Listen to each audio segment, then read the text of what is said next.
আছিল এখন বিজিআৰ ভূমি হয়। আমি আমি স্যাৰ ক'বলৈ গ'লে আমি একো ভুল কৰা নাই, ভুল কৰিছে যদি সেইটো আমাৰ ককা আজু ককাই ভুল কৰিছে, সেইটো কাৰণে আজি আমাৰ এই অৱস্থা হ'ল। এতিয়া আমাৰ ইমান কষ্টৰ ধনেৰে আমি এইখন ঘৰ সাজিছিলোঁ, এটা লেট্ৰিন বাথৰুমো সাজিছিলোঁ। আৰু মেইন কথাটো হ'ল মোৰ দুটা ভাই ভনী আছে, তাক আমি লিখা পঢ়া কৰাই আছোঁ এটা সৰু দোকান দি। এতিয়া চৰকাৰে যে উচ্ছেদ কৰিছে, আমি এতিয়া ভাই ভনীক লিখা পঢ়া কেনেকৈ কৰিম? এতিয়া এই যোৱা বছৰত মোৰ ভাইটিৰ ফাৰ্ষ্ট ডিভিজন ফাৰ্ষ্ট কৰিছে লেটাৰ মাৰ্ক লৈ, ময়ো বি এ ফাৰ্ষ্ট কৰিছোঁ। মই এজন শিক্ষিত ল'ৰা, মোৰ দেউতা মাই একদম লিখা পঢ়া নাজানে, মূৰ্খ মানুহ। মোক কেতিয়াও কোৱা নাছিলে যে এইটো গেজেং মাটি হয়। আৰু 2013 যেতিয়া আমি মেট্ৰিক পাছ কৰিছিলোঁ তেতিয়া মই ইনকাম চাৰ্টিফিকেট লাগে, ইনকাম চাৰ্টিফিকেট দিলেহে আমাৰ ফ্ৰী এডমিশ্যন হয়। তেতিয়া আমি ইনকাম চাৰ্টিফিকেট মোজাদাৰৰ পৰা আনিছোঁ, ইনকাম চাৰ্টিফিকেট দিছে মই ফ্ৰীকৈ এডমিশ্যন ল'ব পাৰিছোঁ। তাৰপিছতহে গম পাইছোঁ ছাৰ এইখন গেজেং মাটি হয়। এতিয়াতো আমি ক'বলৈ গ'লে কালিৰহে প্ৰজন্ম, আমিতো এইখিনি গমেই নাপাওঁ। এতিয়া আমি কিনো কৰিম? আমিতো ভুল কৰা নাই ছাৰ, মোৰ দৃষ্টিত মই ভুল কৰা নাই।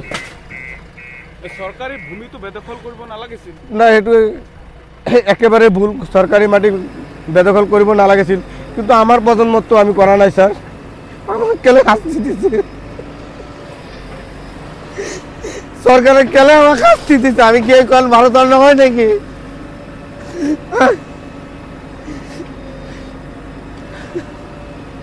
ইমান কষ্টৰ ধনেৰে মই ঘৰখন সাজিছোঁ। এইখন বাথৰুম চাওক, এইখন বাথৰুম মই বনাইছোঁ। এতিয়া চৰকাৰে নিৰ্দেশ দিছে এইখন উচ্ছেদ হ'ব, চৰকাৰৰ নিয়মটো আমাৰ মানিবই লাগিব। এইখন চৰকাৰৰ নীতি মানিবই লাগিব, আমাৰ মানি ঘৰখন ভাঙি লৈ গৈছোঁ।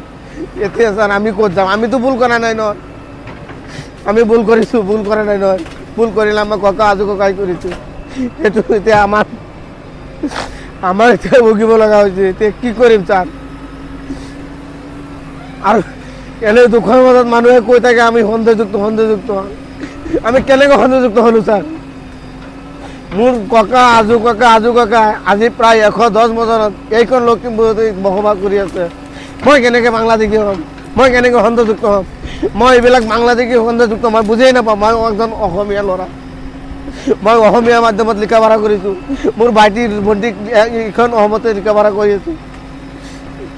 এনেকৈ ক'লে আমি মানি নলওঁ। আমাৰ মাটি দিবই লাগিব, চৰকাৰে আমাক মাটি দিবই লাগিব। মই মানি নলওঁ, নহ'লে চৰকাৰে খুলিয়াই মাৰি থৈ যাওক।